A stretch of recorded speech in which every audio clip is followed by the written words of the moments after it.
lors d'une inspection avec un drone, l'idée du Remote Inspector, c'est de permettre une flexibilité additionnelle pour que l'inspecteur puisse être n'importe où dans le monde.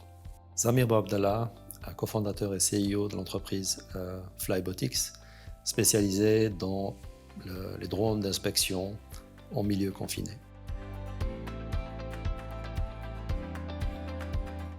Avec deux autres partenaires, nous avons décidé de constituer un consortium pour participer au Microtech Booster Innosuisse. Mis à part le challenge administratif et contractuel pour définir un peu les règles de collaboration avec le consortium, le plus grand challenge technique, je dirais, a été la réduction de la latence lors de la diffusion de la vidéo depuis le drone vers l'Internet. Nous avons appris l'existence du booster presque par hasard sur Internet et nous avons été un peu frappés par l'originalité du concept.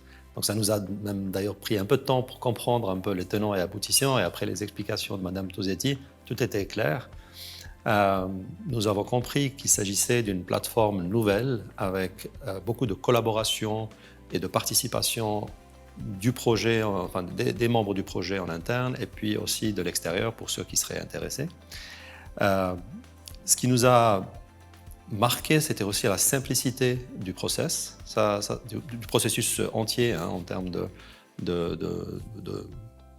collecte de participation d'un côté, et puis aussi les aspects administratifs pour déposer son projet était largement simplifié par rapport à d'autres projets qu'on a eu à faire avant.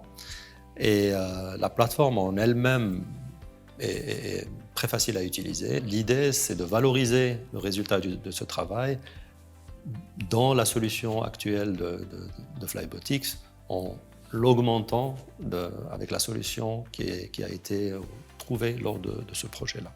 Voilà. Après, l'idée, c'est potentiellement aussi d'avoir un projet Innosuisse pour développer davantage cette fonctionnalité et bien entendu en ajouter bien d'autres.